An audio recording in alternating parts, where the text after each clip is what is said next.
You're listening to Late Night Radio on the SHR Media Network. Caution, there will be mature themes explored and potentially adult language used. If conservatarian words, phrases, certain concepts, or rhetoric offends you, tune out now.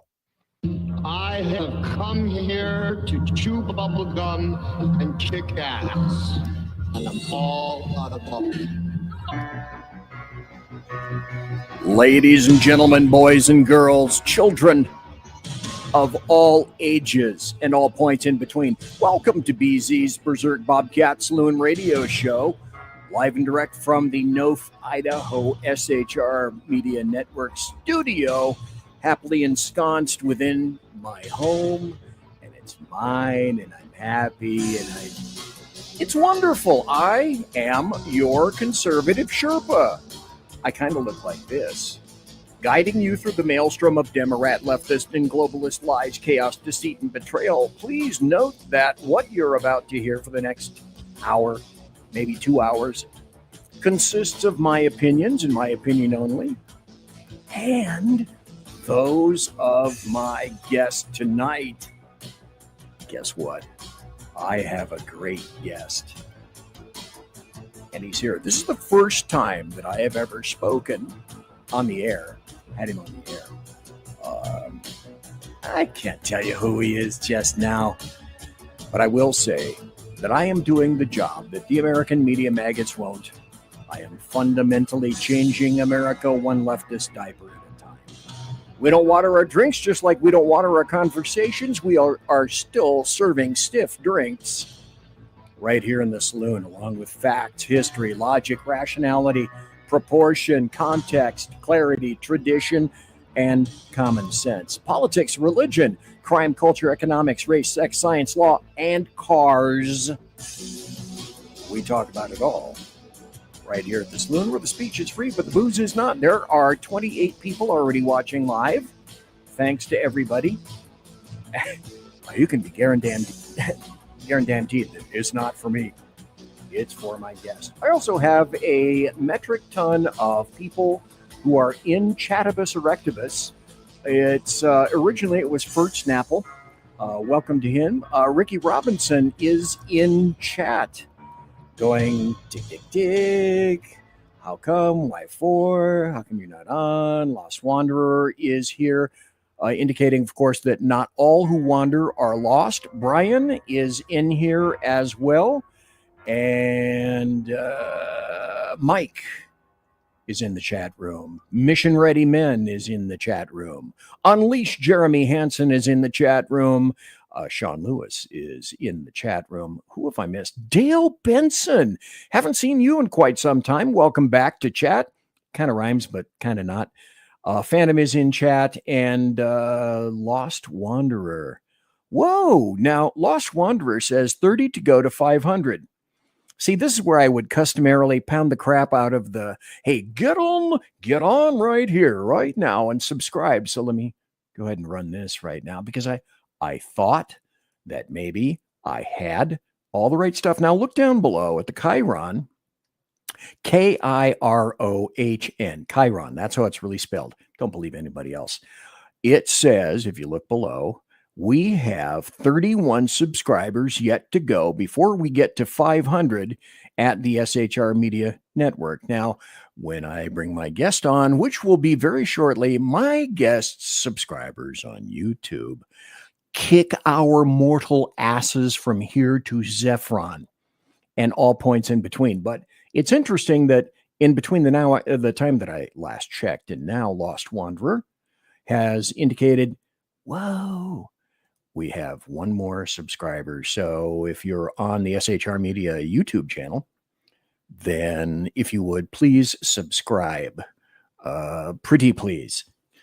So this is about the time. First, I have to apologize up front.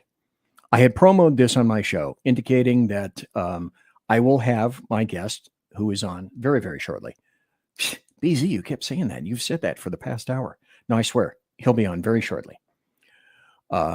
Which is the only way that I can be on personally, is very shortly, because I'm not very tall.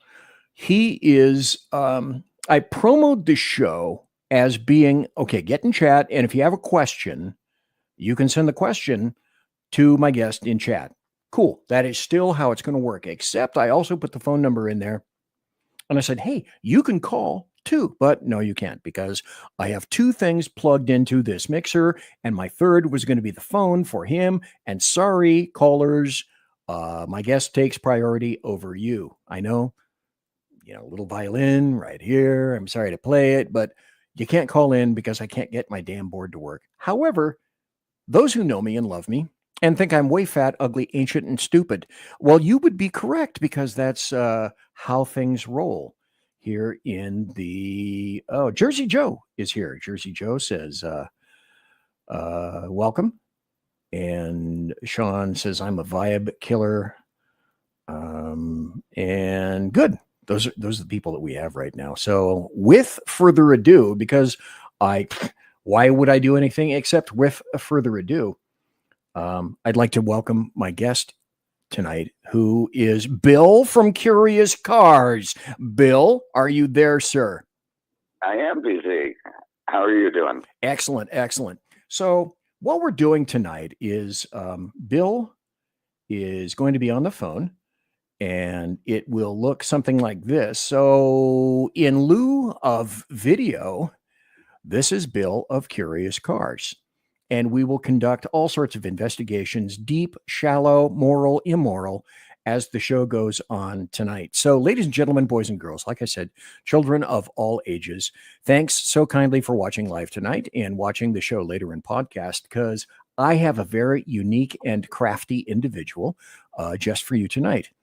In the first hour, no politics. Instead, it's Bill of Curious Cars. Now, this is what Bill, I've determined myself personally, is.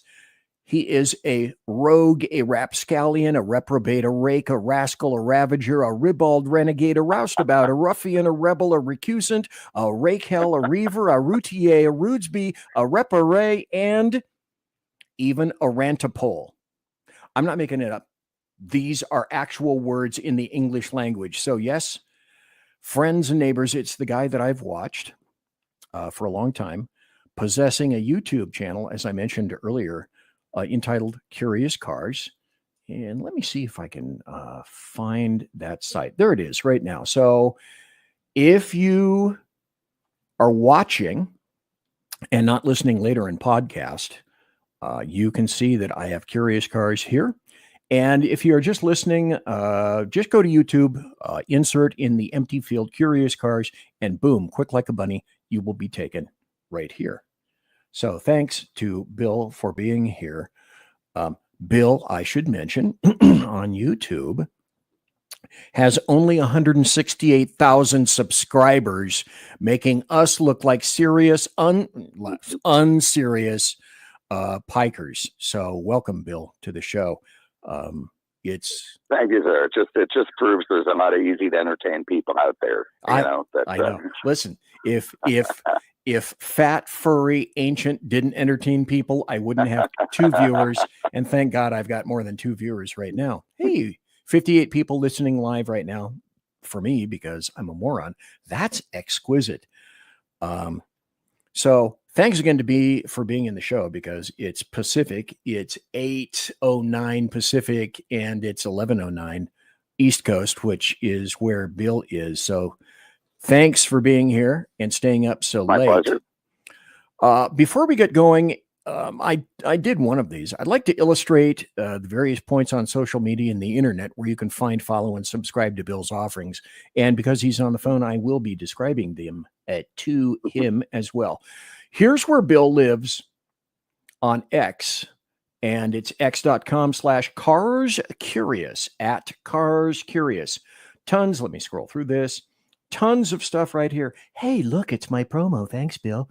And scroll all of this stuff all the way down. So Bill is, in fact, on X. That's one place you can go to find him. Here, as I've indicated prior, just a few seconds, Curious Cars on YouTube. He has his very own YouTube channel, Curious Cars on YouTube. 168K subscribers. Parenthesis, you bastard, end of parenthesis. Okay, move on, BC. Also, I discovered, and I did not know this until I went diving. Oh, speaking of diving, Damn it, Jim. I dive, by the way. I will describe this to Bill. This is a new graphic created by Sean from SHR Media, indicating that I am busy and I'm always taking a deep dive for the truth. Let's go back here. I did not know curiouscars.com. There is a website which you can go to with Curious Cars and you can clearly indicate and see there are all sorts of videos right here. The Alfa Romeo, Olds 88, 1990 Lincoln Town Car, 76 Olds, so weiter. So you can see those there as well. Let me pull this off the stage and continue. So, hey, Bill, are there any social media sites or otherwise that I may have missed other than those that you would like to mention right now? No, sir. You got them all. In fact, it's a miracle I'm on any of them because I'm, completely illiterate as far as as far as technology goes. So the fact that I can make anything work at all is pretty notable. X is. I'm enjoying the hell out of X. I have to say. I've only recently started drumming it up, if you will, or interacting because I have an innate fear of interacting with humans. So it's been something to overcome, but it's been great fun, and I've been doing it more and more, and I hope to keep going at it. It's YouTube's great, but it's once a week for me or once a month, and it takes a while to do. With X, I can snap a photo of some really screwed up crap I drive by and post it, and it's instant interaction, and there's a joy to that. So yeah, X is really my prime. You brought up the website, and I was like, oh man, yeah, I remember. I do have that somewhere somehow. I'll have to look into that. Well, I always have to make sure that I look into the background of people that I have on the show. That Sure. not that. I mean, go through social media and see what I can find of people. Because if I have somebody on the air, and especially if I take the time to interview somebody, especially for the first time, I want to make sure that I am honest and forthright and upfront, and that I promo their stuff. Because as I indicated when you and I chatted earlier, I'm not here to embarrass anybody. I'm here to find out what makes people tick. And I only have the creme de la creme on the show, the people that I enjoy, that I want to watch, authors I want to read, people that I want to interact with. And Bill is just one of those people. So I've been watching your videos for some time, and I always thought that is one guy who is absolutely jam-packed with sarcasm, a snip of peckishness, pretty much exactly just like me. And then so when I saw you on X, because you had just, as you indicated, you just recently got into X, you were asking for some contact with the actual outside world. Much to your misfortune, I thought, okay, I'm already at no. Maybe I get to yes if I ask him to be on the show. And damn it, Jim, you actually said yes, and that led to some a fairly serious back and forth negotiations with our attorneys. Objections were made and noticed. Contracts were in fact drawn up, and that led to truly an hour phone call between myself and Bill a few days ago, where I noticed in my brain housing group, I said, man, the more I talk to this cat, the more I got to have him on the show. And the other thing I'd like to mention before we get going is that you can jump into the sumptuous and palatial chat room. Sorry, Bill won't be able to see it, but my chat room has pretty much remained the same. If I can find it, it looks like this. So jump into BZ's plush, sumptuous, palatial, and resplendent chat room through the SHR Media YouTube channel. And by way of that, if you have questions for Bill live, then stick them into the chat room. I'll ask Bill, you'll get your answers, and all will be well with the earth. There will be no tilting of the axis. Nothing about that at all. Bill has been kind enough to say that he will answer questions. So like I say, don't be silent. Don't be hesitant. Get right out and just, if you have any questions, make sure you put them in the chat room, if you would, pretty please. So here we are tonight with Bill of Curious Cars. And before Bill, if you don't mind, before we get into the gritty, cutthroat viscera of the car world, can we talk a little bit about your background, where you grew up, schools, maybe military, zany things you may or may not have done in your life, stuff like that? For example, like maybe start with where you were born, what kind of a guy, what part of the U.S. were you raised in? Absolutely. Chicago, Illinois, Evanston, to be precise. Yeah, many years ago was born, but moved away when I was very young to Florida in 1976. So I didn't have much experience with that. Came down here. Apparently, I was sickly or skinny, which is actually laughable. And they thought the Florida heat would be good for me. So, ironically, this thing that is the bane of my existence was caused by my own physical condition as a child, and I was raised in Naples, Florida, where you learn how to sort of, basically, if you came to Naples, Florida in 1976, you have the attitude of Mr. Howell. You like to, you're golfing, you're playing tennis, you're anything but what a hip young kid would do. So it was that kind of a town. And that's where I grew up. So already in chat, Brian DeRocher is saying, "Fucking Chris, worst human in the world."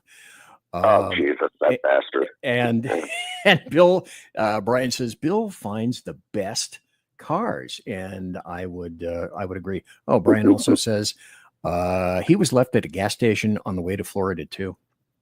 How sad! How very sad.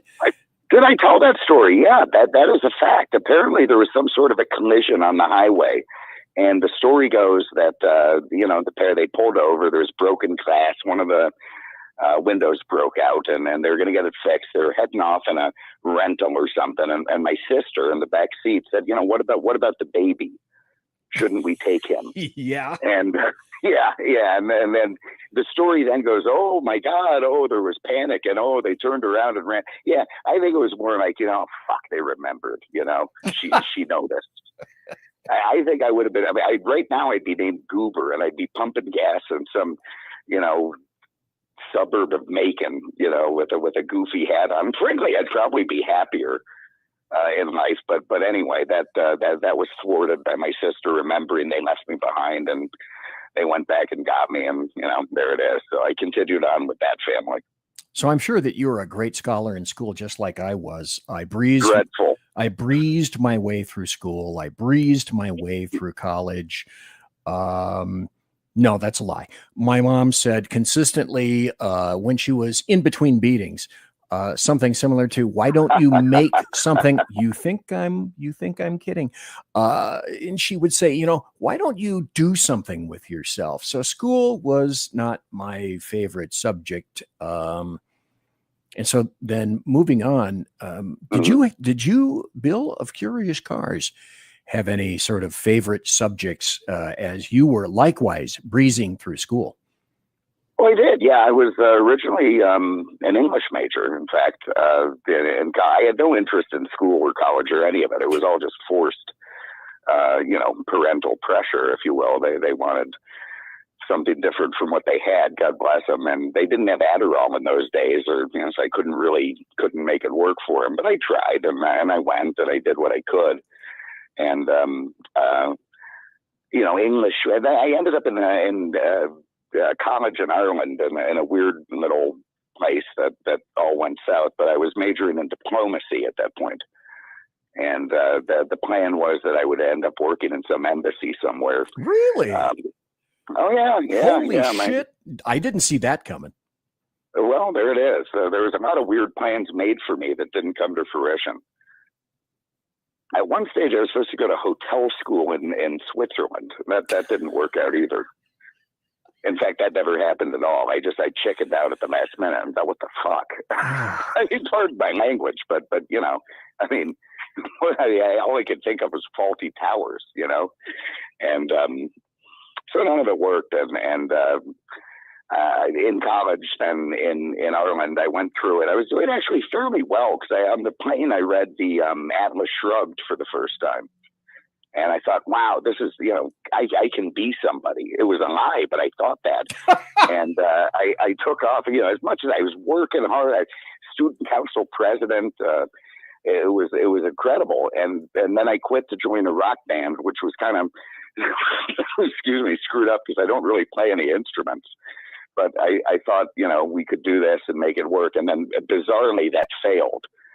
So, then the path towards the current position happened. But there's a lot of strange avenues en route to where I've ended up.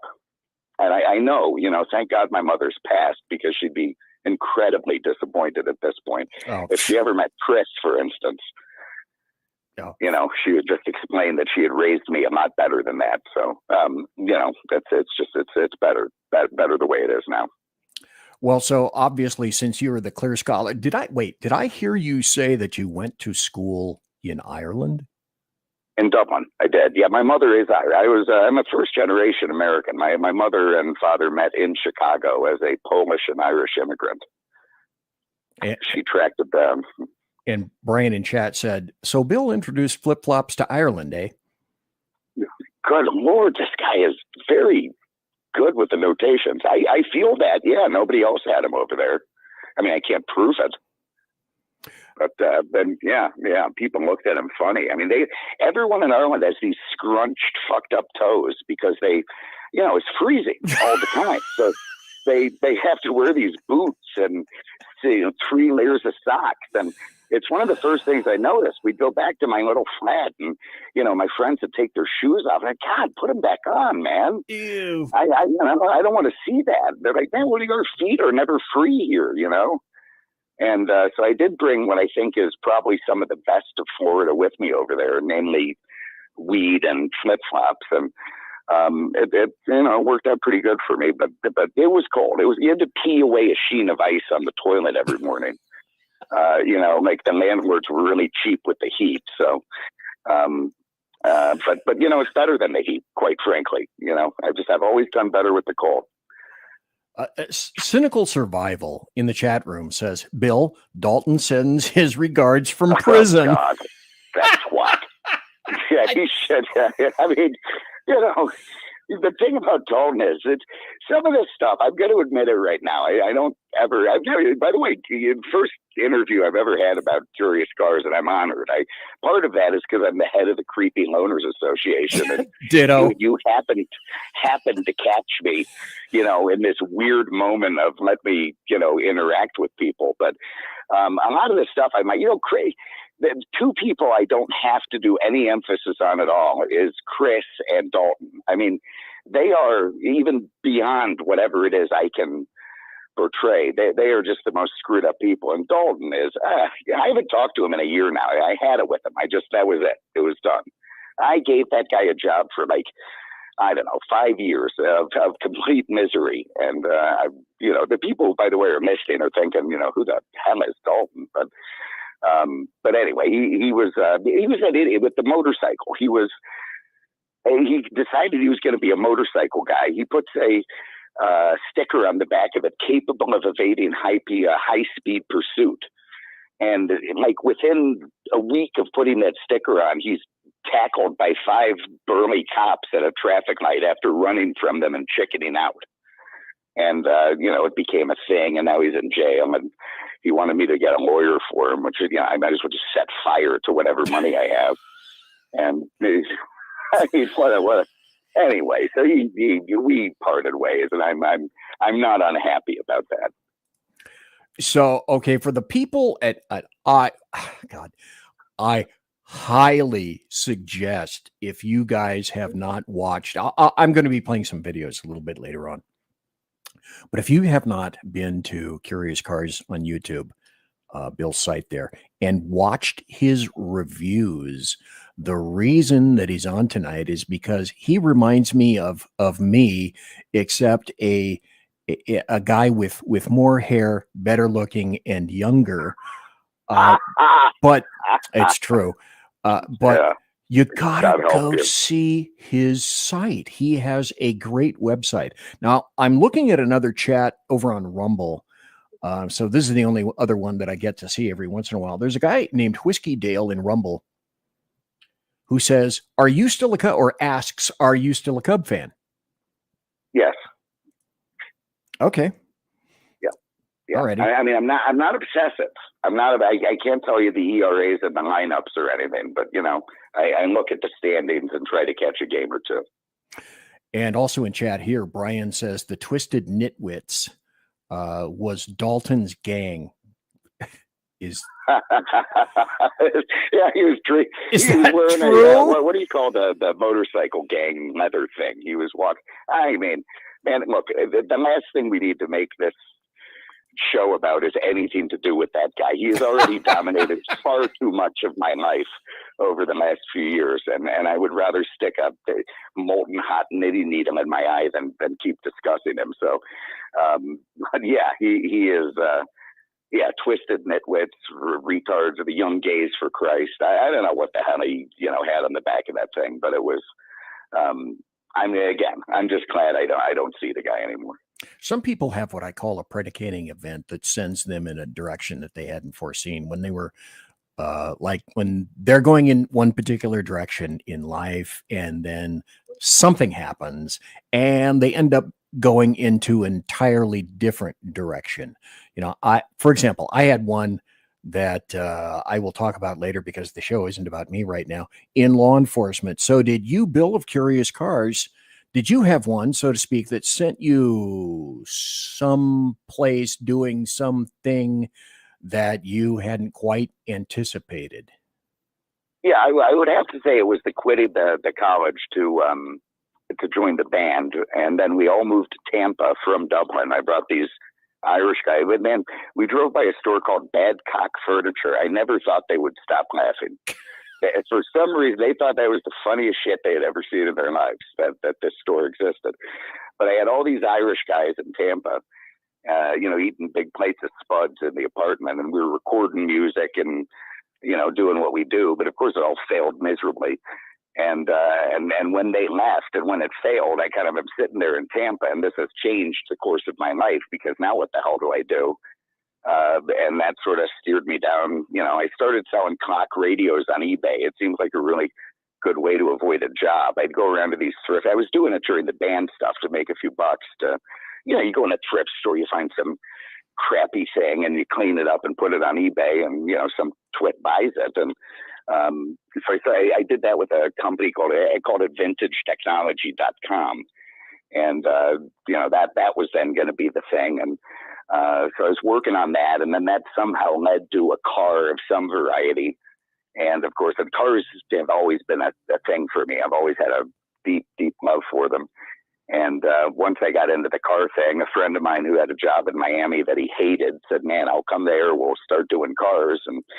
And he did. And then, we did that for years. He turned out to be a douchebag. And then I went somewhere else and kept with the car thing. And that's probably what sort of steered it all to where it is. And then I ended up at a place called Auto House with a big Austrian lunatic named Peter, very nice guy, but insane. I went in, I said, "I want to be your internet guy. I'm at Auto House in Naples. I want to be your," and I'm showing him printouts from eBay, and he said, "No, you're gonna sell cars on my lot." And I'm like, "No, I'm not, Peter. I don't like people, and I'm not gonna do that." And he said, "No, that is what you're gonna do." And I said, No, I'm not. And it turned out he was right. So I ended up doing that, and I'm not gonna lie, without getting too deep into it, a few years after that, my sister's working for some, I don't know what you call it, like a investment banker firm or something. And some group of guys is coming up with this crazy idea to list cars on eBay. And I'm like, I've listed 1,000 cars on eBay. I'm wondering why this guy's getting startup money, but he did. And his big thing was cars had to have videos. And of course, at Auto House, any stupid task was passed on to me. So Peter hands me this Miata and says, "Go do a video of this thing." And I'm like, "What do you do, video?" And he's like, "A video. Do you get video of it?" I'm like, "What the fuck am I supposed to say about it? It's a Miata. What I don't play tennis. and I took it and did a video, and that was the first one, and started doing more, and it just became fun, and that's kind of what led to the whole Curious Cars thing as time went on. Let's talk about your involvement and background with automobiles. Were you interested in cars like from an early age? You were a kid and you'd see something go by and you'd go, "Oh, that is really cool right there." Yeah. And my dad didn't know a car from an airplane, so it didn't come from him. It's some kind of natural thing, starting with Matchbox cars that sort of never stopped. And a big one, when I was about 10, my sister started dating this guy who turned out to be an enormous asshole. This is somebody I don't even discuss on the air, but he also was an enormous impact on my life. And he was a real car guy. And so from the age of 10, he was kind of around probably till I was 17 or 18. And he had a lot to do with, grooming my car love, if you will. And it just, never went away. So the guy that you were working for initially, hey, tell you what, folks, I'm not going to take a break. I'm not going to do any breaks because I need to get through this stuff as much as possible. And I want to make sure that I talk to Bill and squeeze as much stuff as possible into the show. So I just remind everybody. Conservative media done right. You're listening to the SHR Media Network. And folks, we're talking to Bill of Curious Cars. He is live on the phone, as you can see on the screen. And this, again, go to the go to the YouTube channel. In the field, type in Curious Cars. You'll see his site. It looks like, if I can get there, this. And look at as I scroll down here, there are tons and tons of videos. That's home. Let's go to videos. Look at all the videos that he has right here. Oh, look, a Bentley Flying Spur. If this doesn't keep you occupied for a long time with all the cars that he has here for you to drool at, I don't know what's wrong with you. And maybe I don't know what's wrong with you because I don't know what's wrong with you. So when you were told by this guy, Bill of Curious Cars, hey, go do a video. Did you know anything about video? I would not have. Not a damn thing. Yeah. I mean, I knew the iPhone had a video feature. Okay, so you started with a phone. You started with an iPhone then. I did, and actually, I've switched to a camera. But in fact, the last few videos, I've gone back to the phone because it's a pretty good video taker. I use an addendum microphone, and it seems to work fine. But yeah, so I went out there with my phone. I lived in a crappy house, so I asked. I had a really fancy neighbor with a great house, and can I take a video in your yard? And he said, yeah. So I, put it out there, and I'd always look through the window. I'd see his wife in his underwear and shit. And I'd feel terrible about it, but she was not an unappealing woman, quite honestly. And it sort of, became I feel like we had a thing. But I'd walk around the car and talk about it. And in the early days, it was all about the cars. And, as the videos progressed, I realized that this was a great medium for me to release all the toxins within me about all the horrible things and people that I know and that have happened to me. And I just started, and the first 10, the bane of my life is that these videos are too long. And I just can't get around that because the first 10 minutes of a car review video is usually about how some idiot friend has screwed me over and, has very little to do with cars. And, but to me, that's just a way to get it out. It's cathartic. It feels good. And, at that point, I just want to go with it. But, okay, Brian in chat, sorry you can't see this, but Brian said, and it was such a quinky dink that you just mentioned this. Brian says, okay, how long were you at Auto House the first time and then started Auto Europa with Marty? And then he said, and this is what made me laugh. Also, Marty loved unappealing women. Oh, dear God. Is that true? Man, is that true? I mean, Marty would stick his dick in the mashed potatoes. I mean, he was the most screwed up individual I have ever met in my life. And I've met some bad people, but Marty was unique. He loved female bodybuilders, and not like the ones you'd find organically in town. He would like go seek them out at like Eastern European competitions and shit. I mean, these women would scare Lou Ferrigno, you know? I mean, and he'd have them, then he'd somehow import them to the United States, move in with him in this little shack in the back of the dealership, and they'd just be wandering. He'd have them washing the cars or, you know, lifting things or acting as, you know, jacks. And it was a very, very strange experience being there. And the thing actually started with Auto Europa. This is very convoluted, so I'm not going to bore everyone with it. But Peter owned a company called Auto Europa, which I got hired at. That was bought by Marty, who had never done anything with cars, and it showed. So I was with him for a couple of years at Auto Europa when he failed miserably. And then Peter inherited his, you know, forfeited land back and started Auto House. And that's when I went back with Peter. And then I left Auto House to go to the new Auto Europa. You can imagine how annoying this story is. And then actually went back to Auto House again a few years after that. So these two sort of sister companies that are mirror images of each other existing at the same time in Naples, and I just bounced between them, and I had friends at both. So are you, apparently I get the deal that you're kind of a tech guy, which I am not. And it's obvious you know how to edit. We chatted about this in that first hour, and the dealio was, you know, I go live, and you asked if, you know, do you go live? Can I go earlier? Can I go later? All those things. And I said, yeah, you are infinitely smarter than I am in terms of you can edit. You know, Sean initially told me, hey, why don't you do a podcast? Edit all this stuff to get, no, I can't do that. I'm sorry. I got to interrupt you there, B. I'm sorry. It's generational. Boomers can't edit. No boomer could ever edit.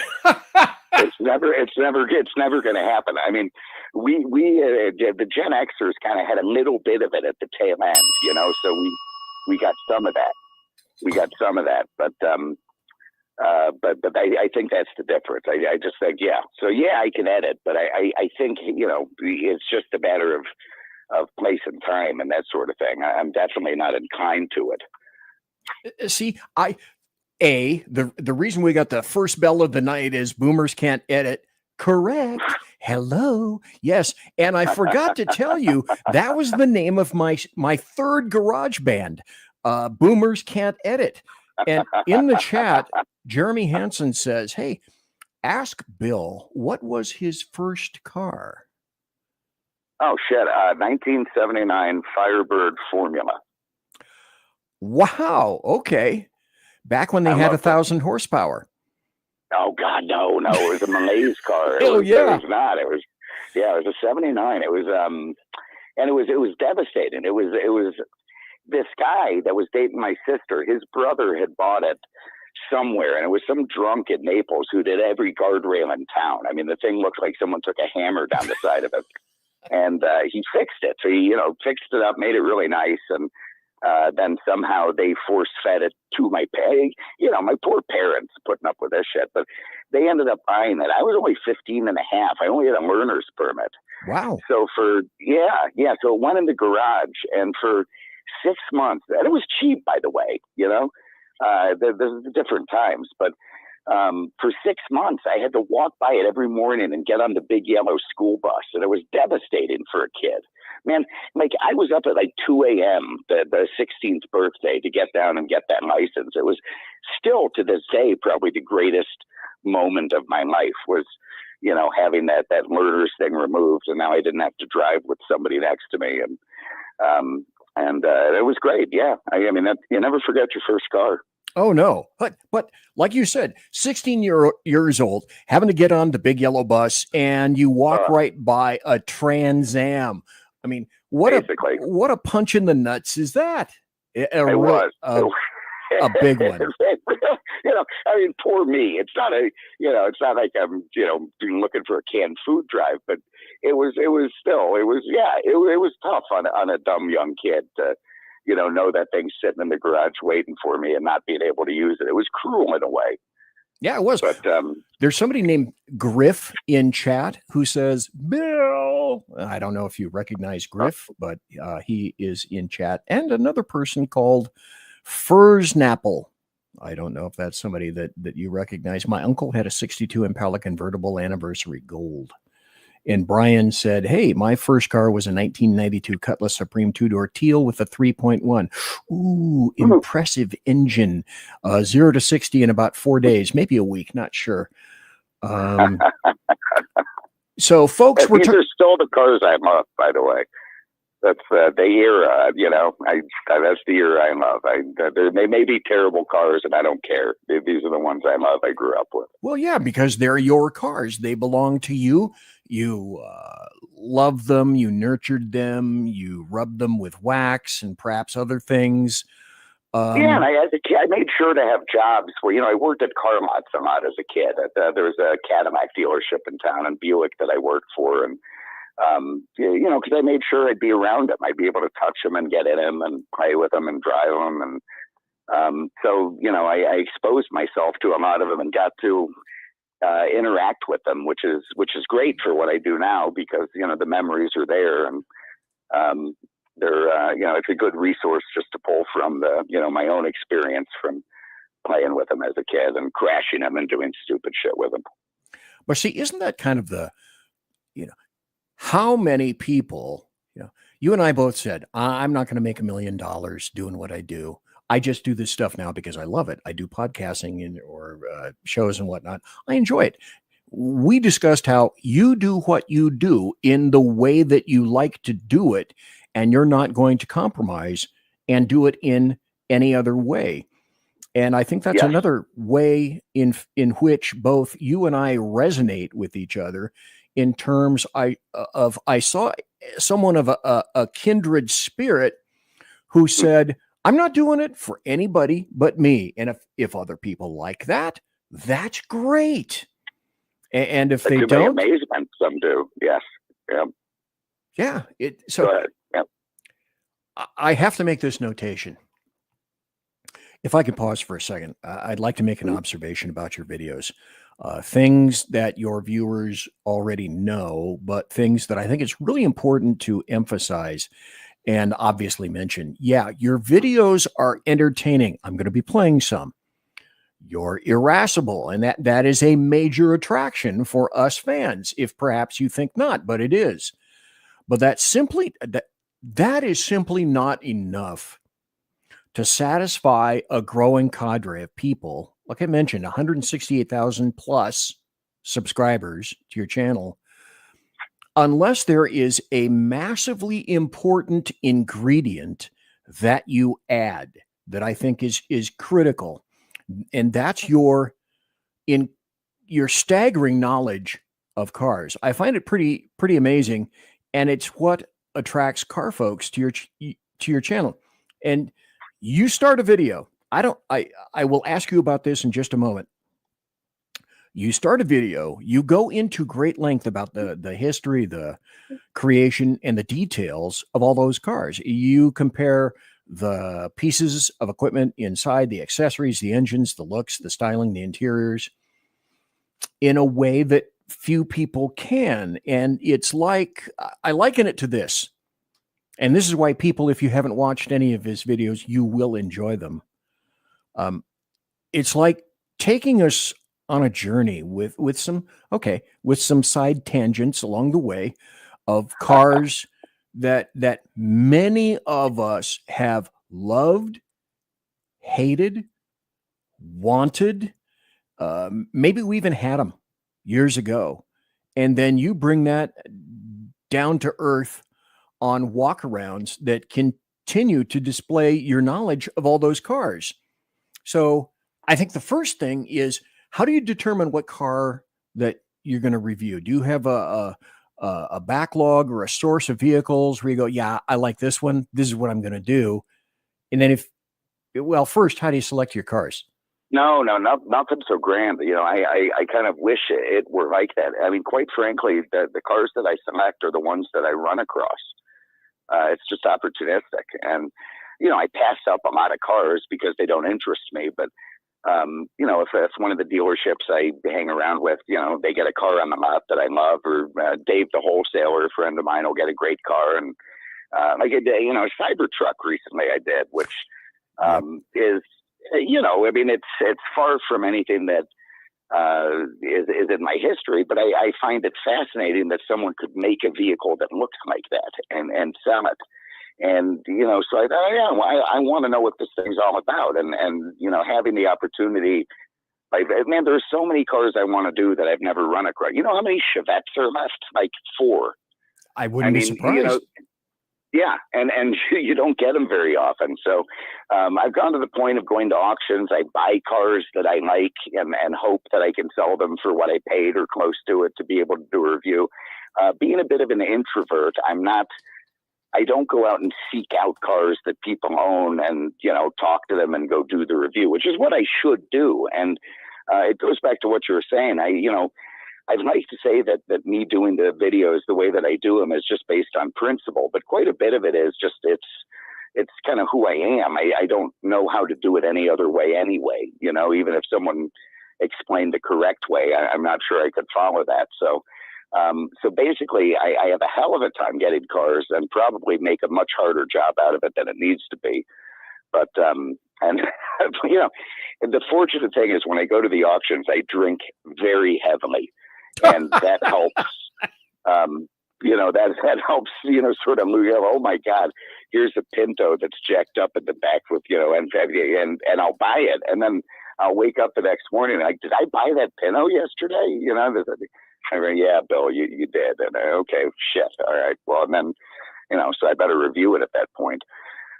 But yeah, so cars are tough, man. I'm making this move soon from Florida to North Carolina. I have no network of any kind there. So it may force me to start sort of trying to track cars down, and do them. And when I do that, and if I do that, then I will try to have that list of the one. I've got 50 cars on a list I want to do that I've just never come across, and I'd love to. But cars are this unique and fascinating bit of history in a 20-foot or less package. I mean, you can take a car of any era and sort of get a feel for what was going on in the world at the time by looking at the car and by seeing what the colors are, what the materials are, what the dashboard looks like, what the display looks like. When you look at an 80s Pontiac and see all this, Knight Rider dashboard stuff, you get a feel for the era. And I think they're a little bit underappreciated. Cars are overappreciated in general, but I think they're a little bit underappreciated as a moment in history. And I think that's really what makes them neat.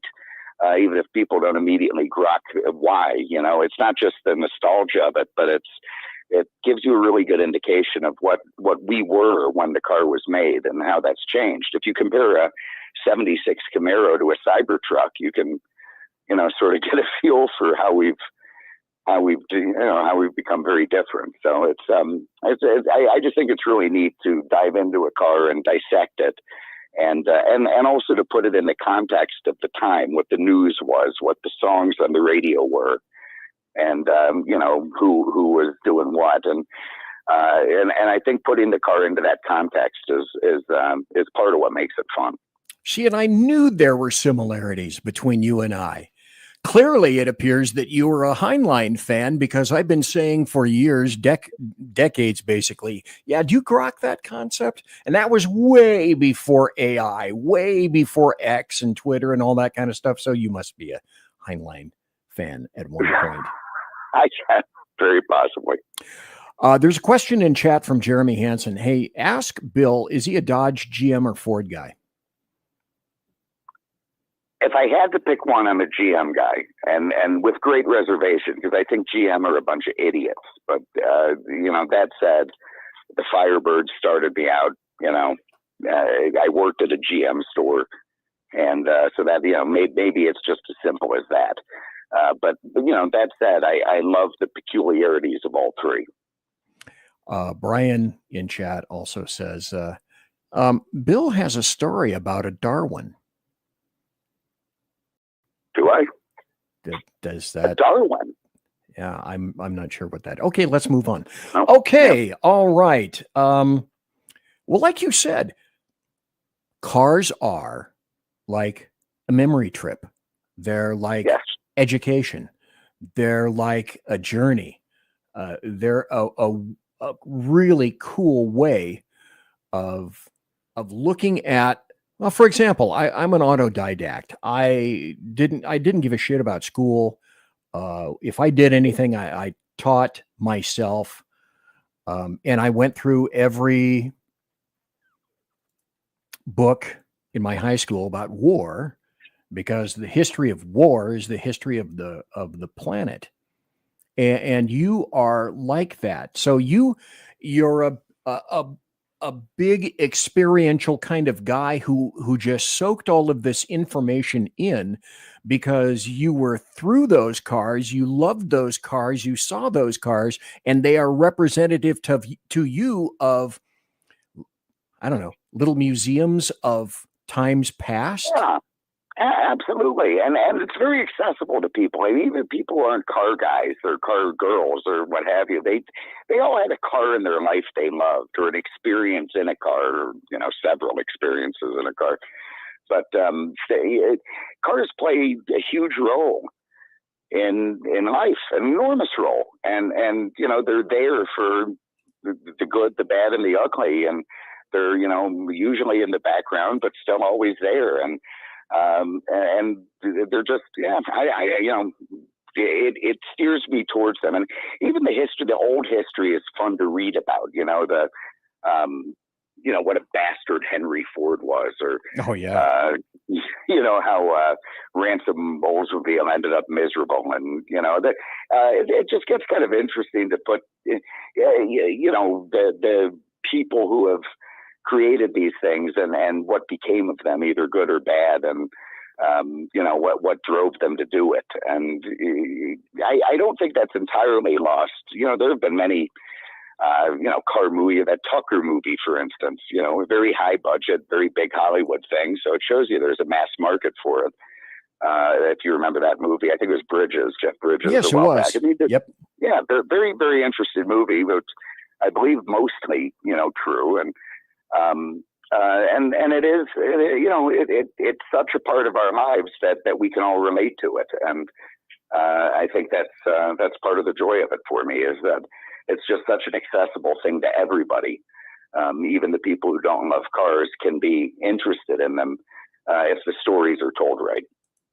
Well, yeah, and because there's so many commonalities between the car that you had at the time that you had it, and it's just, to me, your job is what I would love to be able to do, because that's your gig, that's your thing, and then to be able to have a place where you have the freedom to do that, along with all the other things that go along with it. Let me back up here just a little bit and put this on the screen. Okay. I'm talking to Bill from Curious Cars. On the screen right now is your Gesicht, and along to the left is your logo, which says, "Good morning, Curious Cars." And let me start with this, and put this back up again. There are goats, 2 goats on top of a Porsche, and I have this. I'd like to play this, if I could, just for a moment. So I've known Peter for many years, and I know him pretty well, and I just don't think that this is going to make him happy. Even though that's an old Boxster, it could be any one of his prized vehicles. And we've got 2 of these satanic goats on it. Not one, but 2 of them.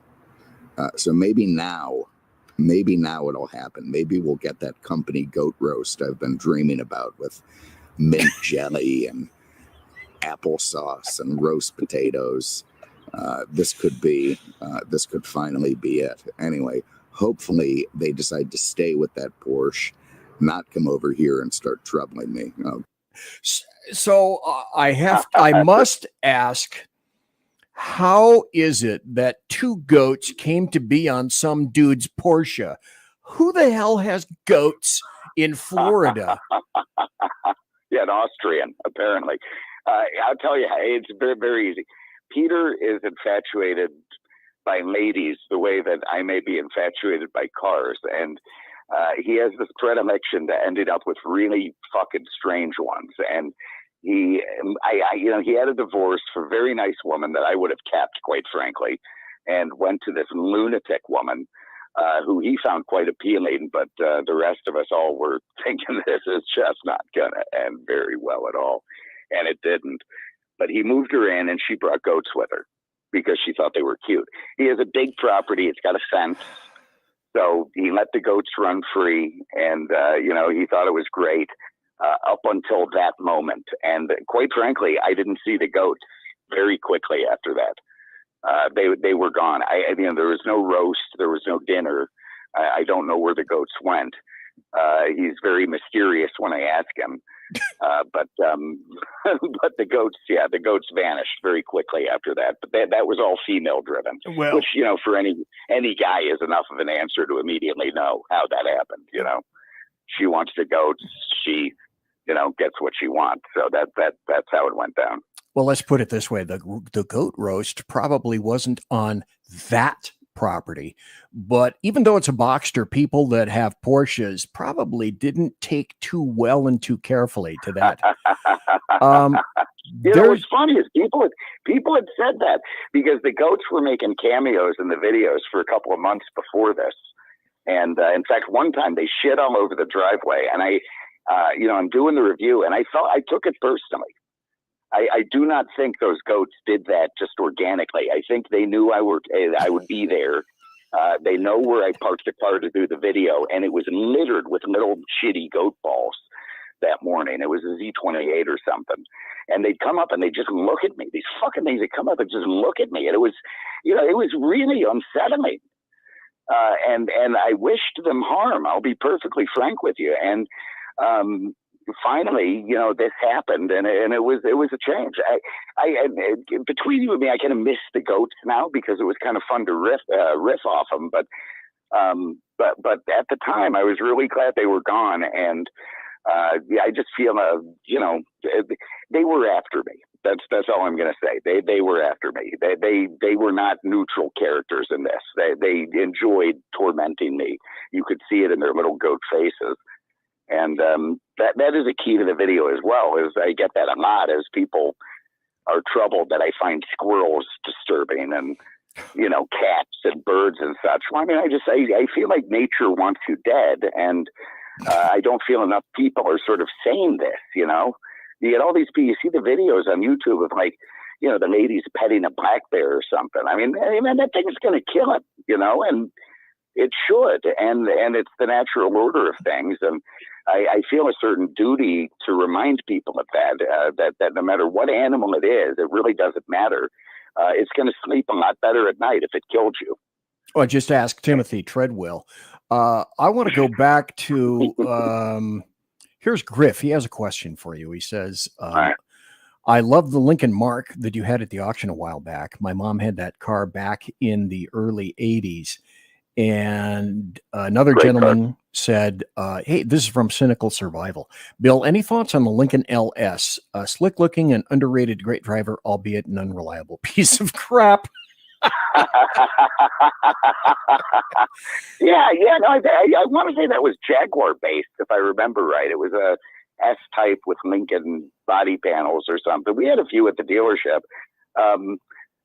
Yeah, I mean, it's a fine car, I'm sure, for some. I mean, it's a little bit banal, very nicely appointed inside because it's a Lincoln, but not particularly notable. And quite frankly, it's of the era after my era. I kind of drop off. Cars all started to look like sperm after like 93. And it just sort of, I never went with it. Never got there. I felt the cars of the 80s and 70s and 60s had a lot more, and 50, you'll go on. I just, like with music, I guess it's probably just generational. Again, it's what you grew up with. But yeah, I stopped enjoying new designs after a certain point. And I'm, you looked at it, man, every car looks like every other car today. I mean, there's, oh God, yes. Man, you go into an Oldsmobile dealer in 1972 and you want to order a station wagon, you probably have 34 colors you could choose from for the outside and 14 or 15 from the inside. You go to a dealership today, there's going to be maybe 2 interiors, maybe. Unless you're spending a ton of money, at a Highline store. But if you go buy a Hyundai or something, you're basically getting gray inside and maybe 6 colors outside. And everyone just had to start building cars differently. The government, the regulations killed the distinctness of cars. They became so expensive to do all the safety features and backup cameras and parking sensors and all this other shit. And not only expensive, but also complicated. So, they had to change the way they were built, and that changed the way they could be made. And it made the only thing that made sense was to just have fewer available joys to the public in exchange for, the ability to put all this crap in a car. It made them more expensive and made them less reliable. And they're safer. I wouldn't argue that. They're definitely safer than they used to be, but I don't care. I'd rather die in a nice car than live in a turd. So, they just don't have that distinctiveness, and that went out the window for me probably in the early 90s. Let's do this right now, because we're not going to do any breaks. I just want to remind everyone. Conservative media done right. You're listening to the SHR Media Network. In the chat room, there's a gentleman named T550. Bill, how about fitting in that tour of Naples before you leave? I don't know. Were you even thinking about doing something like that? Yeah, man. One of the famous things that I do on Curious Cars is make promises that I never keep. It's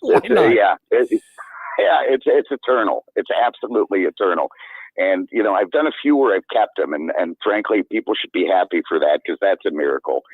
I have said I was going to do a tour of Naples in a car, and I have not done it, and I will. And I'm not leaving Naples entirely either, because it turns out I still have to make a damn living somehow, So I know how to do that here. I've got a great network, so I'll probably come back here for the winters, when the weather is tolerable, and spend a few months, selling some cars, decking around, doing what I do, and so I'll still be in Naples. I'll still do videos from Peter's driveway and all that. But just, the bulk of the year, assuming it works out, I'll be in this godforsaken wilderness of Western North Carolina that hopefully the natives will take kindly enough to help me. So, I will. To answer his question, yes, I will. One day I will do a tour of Naples, especially because it's kind of easy.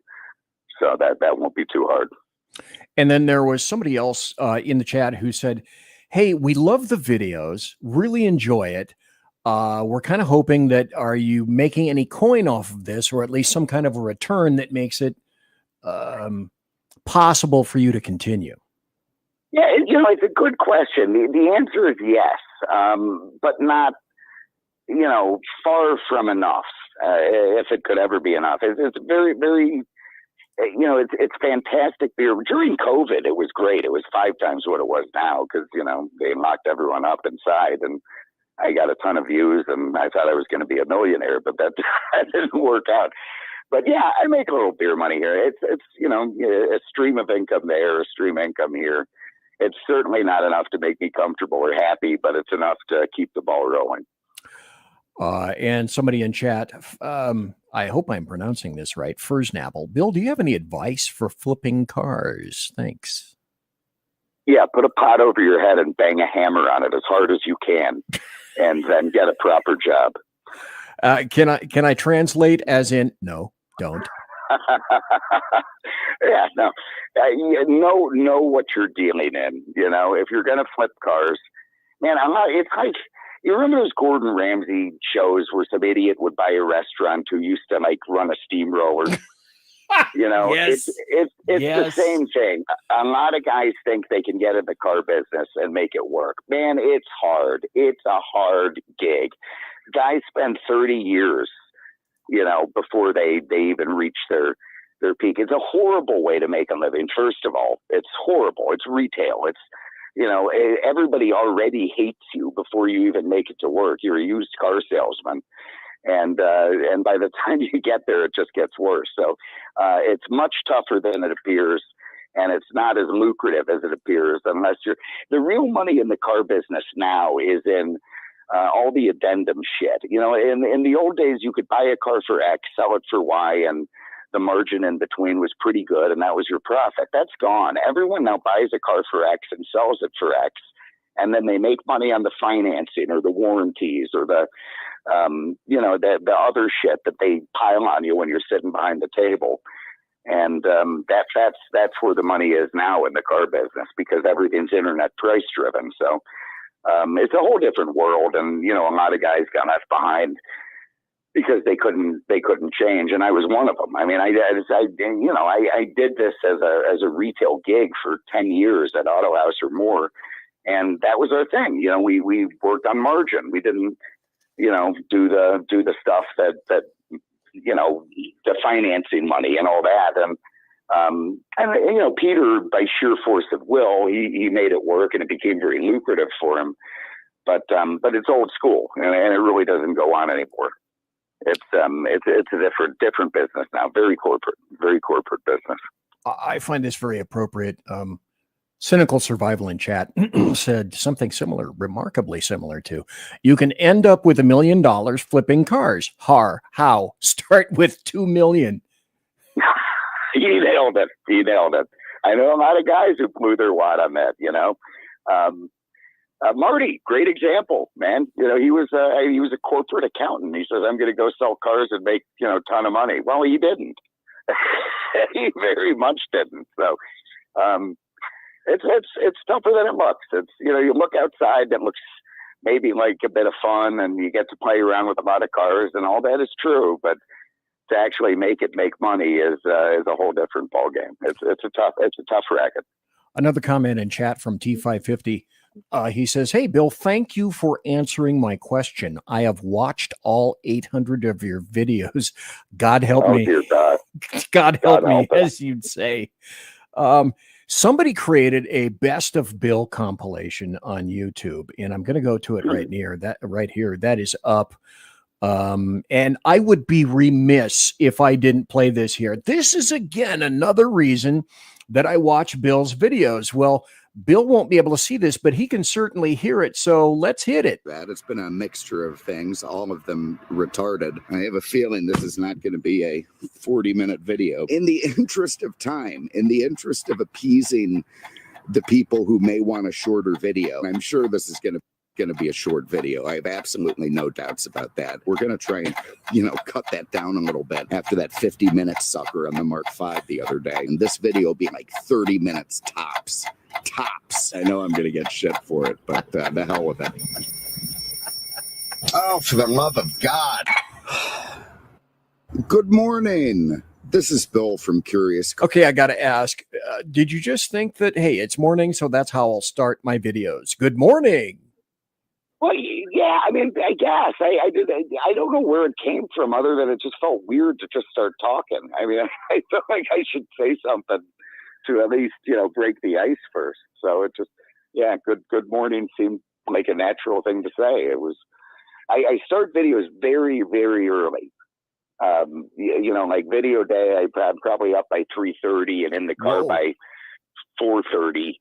Because nobody does the night drives, which I don't know why that became a thing for me, but I ended up liking it. I drive to Peter's place from wherever shack I'm living in, and show the illumination inside and the cluster and the headlights, and I think it's a part of the car world most people don't show. I don't think I'm great for showing it, but it interests me. I like to see the way a car lights up. And that's a big part of it. And of course, when the days get very long, I get annoyed, and it's lovely in winter when I get to sleep in a little bit. So, but otherwise, yeah, I have to be at it pretty early. So it's always morning. I'm drinking pretty heavily at that point, and Wait. Yeah. Yeah, I mean, I got it. Look, at the risk of alerting the state troopers, I'm not going to lie. A few tugs of bourbon does help me get through. I found there's a couple things in life that help me get through the day, and that is pills and whiskey. And if I'm gonna do a video, then I probably need to have one of each to sort of be who I am, and that's where it went from. The key is not the balance. There's a few times when I've gone a little bit too strong on the flask at the video, and it's too much. Like I can hear it. Oh shit! I'm slurring. That's a bit much now. So finding that balance is key, and I'm still that's still an ever changing task. I'm still working on that one. But see, that's why I love your videos. That's why the people who love your videos love your videos. No one can be you except you. No one does your reviews except you. And just for a microsecond, like I was serious about 20 minutes earlier, I'm going to be serious for a microsecond right here. I watch your videos because nobody else does a video like you. They are entertaining and they are packed, jam-packed, like I said, full of knowledge, which is a clear indicator that you know from whence you speak. Plus, you also get Cars and Auto House of Naples on a continually shitty, awful, muggy, miserable, muggy, balmy, crappy, basically shit, muggy, miserable, shitty, muggy, drizzly, vicious, horribly muggy, miserable, shitty, muggy, humid, horrible, muggy, devastating, gloomy, shitty, muggy, terribly miserable, generally shitty, miserable, muggy, hot as balls, and miserable Florida Wednesday. The weather that I hate is back in force. I mean, you've got to be shitting me. It is just that awful right now. It's one of the reasons that I'm drinking whiskey in the morning. Absolutely sucks. It's just so depressing. This tropical sun that will bake you to an absolute crisp. I've always dreamed of manning like a radar tracking station in the North Atlantic where it's a constant year-round temperature of... Okay, excuse me, but I'm crying. Anybody who lives in this godforsaken town was nodding their heads. That's all I'll say. Hot as balls. It is accurate. It is accurate. Jesus. You don't know how good it feels to get that out, man. You do not know how good it feels to get that out. If I didn't have that release every time I did it, I'd have moved a long time ago. It's very helpful. It's that hot and that miserable down here. It's a swamp. It's a swamp. It's Bill's weather report.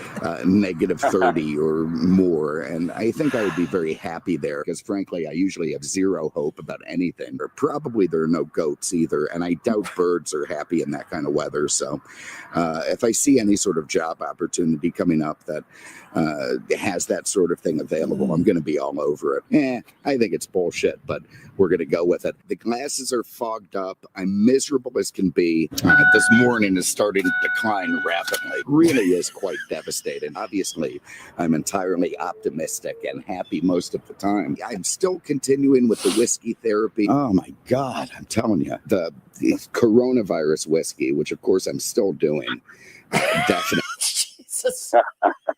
Okay, I got to go forward a little bit because... Okay. That's fine. One thing that is not fantastic is the birds. Look at this shit. Right overhead. The animal report. Overhead. He snuck in when I wasn't looking. You saw that bird fly in. Little son of a bitch. Now look, they're all staging in that tree right there. They're probably raising little bird terrorists in there to come out and peck at me when I'm not looking. Waiting for me to not keep an eye out for them. The minute I look away, they're going to swoop down and start pecking at my parts that look soft and fragile. What does the squirrel go up and eat that thing? Has to taste better than nuts. You bastards. I'm sorry. Oh boy. Yeah, as I said, nature. It's one of the, I don't trust those things. They have air support, they have air power. They have something we lack, and it's only a matter of time before they figure out how to use it. Okay, let's see. Let me back up here a little bit. Cynical Survival, who has had some great questions in the past here, says, okay, Bill, Scotch or bourbon? Bourbon. Okay, all right. Asked and answered. Brian says, I can't get enough of this shitty, miserable misery. It's so fucking relatable. I'm telling you, man, anyone in South Florida hears that, they don't think it's all that special. Yeah, that's how I wake up every summer. It's just that hot here. It's just that dreadful. Anyone with half a sense gets the hell out of town. Griff in the chat says, okay, Bill, how do these older cars drive and ride in general compared to modern cars? Every car is an individual. It's a weird answer, but it's true. And I'll give you, for example, I just sold a 1956 Dodge Sierra suburban wagon on Bring a Trailer. Beautiful old car, really beautiful to look at. But every time I was handed something like this in the past, I said, man, I do not want to drive this piece of shit to 7-Eleven, man. You know, it's going to break down. It's going to be miserable. It's going to somehow screw me over. And it always did. But this particular one, I took on the interstate at 75. It broke well. It steered. It kept running. It didn't explode. It hot started. It cold started. It was great. And that car is what? I don't know, like 56. I can't do the math. It's 69 years old. And you could drive that car daily if you wanted to. I mean, granted, it didn't have power steering, but the woman who drove was the guy's great aunt. He got it from. You know, she had arms like Popeye, and she could kick any one of our asses. But that was a tougher generation. But I mean, so new cars drive pretty well. But you get a 1976 Cadillac Fleetwood, you're not going to get a better ride. You're just not. And that's where Cadillac put all their money. You know, now they have to put it in like LED accent lighting so the snowflakes are happy. But back then, all the engineers worked on was making sure nobody could feel, running over a toddler or a speed bump or something. So it was a whole different thing. And I do think that the big I think that's why everyone went to pickup trucks. You go back to 1975, nobody had a pickup. The farmer had a pickup truck. But now everyone fucking drives them, and that's because they did away with those big cars. And I think the guys like a big proper car, and they all had to move to trucks. So yeah, I think cars drive great now. They're fine. They're lovely. They're wonderful. But I think if you go back and you get a new 1975, Caddy, it's going to drive better than anything you buy today, for sure. May not be as safe, you probably just crash off the side of a mountaintop in the snow with no traction control or anything, but it's a better drive. It's a complex question. It's not that simple. You get a better feel from the old ones, but you are a hell of a lot safer in the new ones, for sure. My brother had let me see if I get this right. You would probably know the true engine vehicle combination. My brother had a 70 Cadillac. I think that was the year. Okay. 4-door, which had the 500 cubic inch engine in it. You got it right. That's exactly right. That I drove. And it was back in the day when you would have this. I talk about my plush, sumptuous, resplendent, and palatial chat room. This car was like driving your sofa down the street with tufted material. It wafted over bumps and whatnot. I never forgot that car at all, period. And that's back. It was better. It was better. When you opened the door of one of those things and it looked like a Spanish bordello and it was so comfortable. Yeah. It's beyond anything we could ever have today. I'll argue that was a better world. I'll argue that to the death. It was certainly simpler, easier. And, I think, and again, correct me if I'm wrong. I mean, Buick, with the Riviera, some of the other cars, they also had 455s later on in the 70s. And there were 455s, okay, albeit with two barrels, that had, 170 horsepower. Yeah, they had to detune them. They did. That's nuts. they still had torque. They still felt like V8s, you know. But here's beyond that. It was a time when cars were expressing the optimism of the country. Yeah. You know, you had all this wasted real estate. You had 2 feet of hood in front of what you needed. You know, you had 18 feet of trunk beyond what you needed. And you know, big, dumb chrome switches, you know, and I mean, all of this stuff that showed, you know, hey, I'm optimistic. The future's great. Cars today are built in a pessimistic society. It's a completely different vibe. You know, they don't do anything they don't have to do. Man, the whole car design world for 80 years was about doing shit they didn't have to do. You know, tail fins.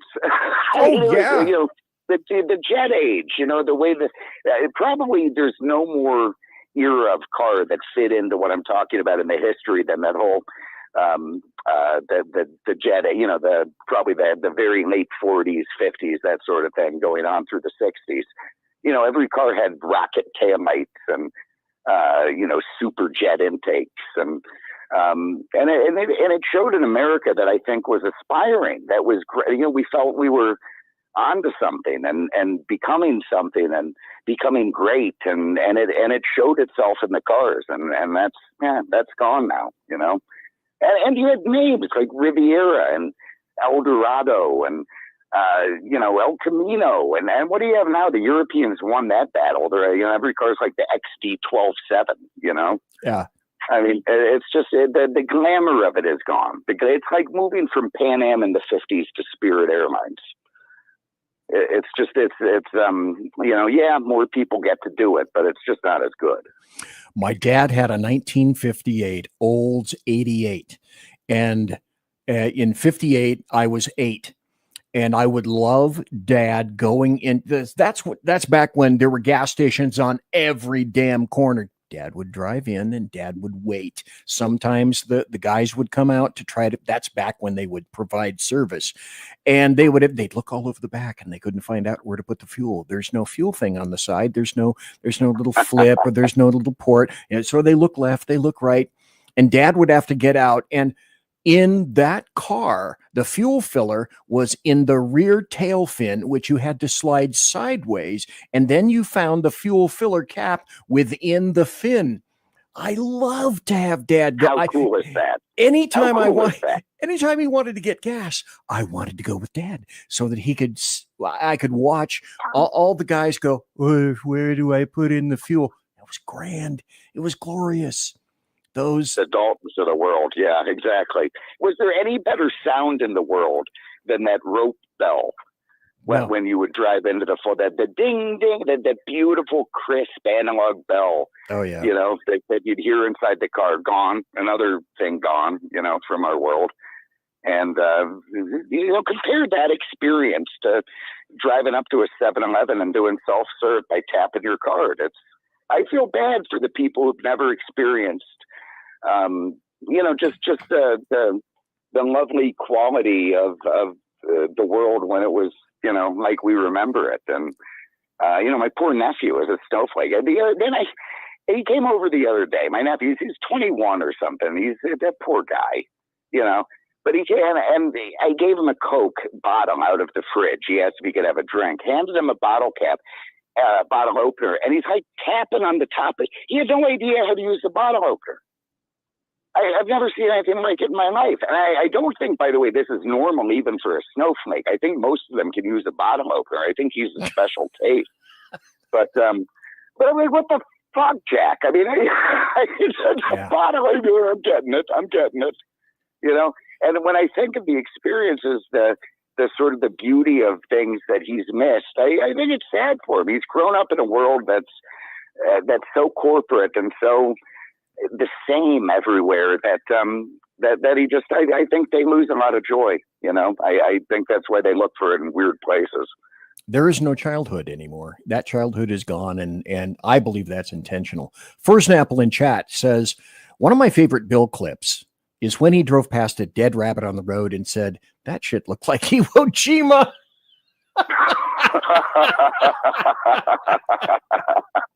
Okay, that made me laugh. Yeah, well, it's some of the fun of doing all the videos without editing, right? You just get to sort of riff off what's around you, and I do love having fun. And not that I enjoy dead rabbits, but it's there. I may as well make mention of it. At least Jeremy Hansen in the chat says also, when do you think muscle cars quit being made? I don't think ever. I think we're just coming to the end of the true. I mean, look. I mean, what do these Hellcats have? 9,000 horsepower, and yeah, I think. Okay, the last muscle car of the car that he's talking about is a 1979 Pontiac Trans Am, 400 4-speed WS6 package, if you will. That Pontiac was the only company that kept it going through the malaise. That was it. Not even the Z28 did. Not even Chevy. Same car, and they didn't keep it going. But Pontiac did. So the Burt Reynolds Trans Am, if you will, was truly the last muscle car. Otherwise, if you want to say when was the last general, 71? So the minute the 5-mile-an-hour bumpers and the emissions came in, that was the end of it. And at the time, I get it. I mean, these kids were buying 400 horsepower Chevelles and killing a family of 5 on the interstate. It was bad for the insurance companies, and that the rates went up, cars got more expensive, and we find ourselves in the modern world we're in today because of the way it had to make corporate sense. But probably probably up until 71, a car company could make a car any damn way they wanted, and it really didn't. There was no outside forces restraining them, not much anyway. And that all changed after the 5-mile-an-hour bumper and the 55 speed limit and the emission stuff. Then all of a sudden they had to build cars to spec, and that changed a lot. And of course, where they went in the 70s was they just turned everything into a Corinthian leather bordello. But then everyone got sick of that, started buying Saabs and Volvos, and then everyone started building Saabs, Volvos, and Mercedes just with different badges on them. So. We could keep going from there. But I had a long answer to a short question. 71, end of the muscle car era. 79, last, outlier muscle car. But if you can't see that the last 10 years has been the true, real 900 horsepower muscle car thing, then you're not paying attention, because they never, no Chevelle could outperform anything they made in the last 10 years. That's as fast as it is. Even a Camry has friggin' 300 horsepower now. Oh, yeah. It's what people want, I guess, but it seems silly. Griff in chat said, as a kid in the 70s, I remember cars having bench seats for the front seats, and I remembered never using a seatbelt. Quick cop story as an aside. My first new old cop car as a cop was a 73 Dodge, Monaco, I believe, bench seat. I was a trainee. My training officer was 6'4" and 280 pounds. And he had his knees in his chin whenever I would drive. Brian DeRocher also says, I want to say Bill's favorite car is the 85 to 89 Mercedes 560 SEC. If he had to have one car or a Mercedes wagon, or maybe the general question is, okay, is your favorite car a Mercedes 560 SEC? And if not, which car? Okay, I do not. I could not narrow it down to a favorite car. It's impossible. It's like your favorite song. Come on, there's too many that are fantastic in their own way. Because of Auto House and because of the 80s, when it was all Benzes and such, I got a love for the European stuff. And I do love a 560 SEC. If I had to own one, it would be a 123 wagon, which I actually do have one now. Which, the 300 TD, those early 80s Mercedes diesels. And there will never be an era like that again, where people like that built cars like that. There is no more German engineering. It's gone. That doesn't exist anymore. No more Germans build anything. Back then they did, and they were signing the pieces of wood, like the craftsman who made the center console wood, he would make it, he would put his little dots on the back of it and then install it. And those cars, there were no accountants at Mercedes then. They just, built a car to be what they wanted it to be, and it would cost what it would cost at the end of it. And they decided with that 123 car that they were going to build the ultimate serviceable, long-lasting automobile. And there is no part of that car that isn't made to be, it's a forever car. It's made to be owned and driven for as long as you're willing to maintain and do it. And I think that's just really cool. And I don't know that any other car, in my era anyway, that I know very well has been built to that level for that reason. The styling was of moderate importance, but not huge. It was more about that thing was going to be fucking indestructible. And they did pull that off. And that's why I like that thing so much. So yeah, if I had to narrow it down to one car, that could well be it. Cause I know I even if you abuse it, it's still going to keep, it's like a, Spanish prostitute or so. It's going to be there for you. It doesn't have many better options. So, it'll accept its lot in life and go with you. So that's, it's a fantastic car. That's probably the one I'd choose. Folks, I'm BZ. That is Bill from Curious Cars. I want to remind everybody. Conservative media done right. You're listening to the SHR Media Network. Unleashed Jeremy Hansen in chat says, hey, do you own or have you owned a truck? It's all I own. Yeah. I mean, my daily driver is a truck. Okay. For the last 10 years. I was never a truck guy, ever. Got my first truck, I don't know, 10 years ago. It was like when I met my first cigarette, it was just love at first sight. And I've never looked back. It's been trucks ever. It's very difficult for me to go back to a car even. Very hard. And yeah, so yeah, I guess I'm a truck guy now. Let's continue. Oh, damn it. Oh, I de-res that thing. Let me bring it back. Okay, in the meantime. Fine. One thing that is not fantastic is the birds. Look at this shit. Right overhead. Right overhead. He snuck in when I wasn't looking. You saw that bird fly. Let's go another one. Look, let's just get into this thing. When I first saw this car at the dealership, it just reminded me of how bloody annoying JDM people are. They're like even worse than like the Android phone enthusiasts. Oh, look, this 1,200 horsepower hyper boosted Supra is way faster than a stock Shelby GT500. It's dipshits with a glowy band around their neck. It's got a 12 ZZZ E18F engine, man. It's a Hello Kitty belt buckle. Like, Sorry. I stand by those words. I stand by every word. God, that ought to be the name of my 16th garage band, Hello Kitty Belt Buckle. Well, look, man, I don't know what that bomb did to those people, but can we all agree they're a little fucking strange?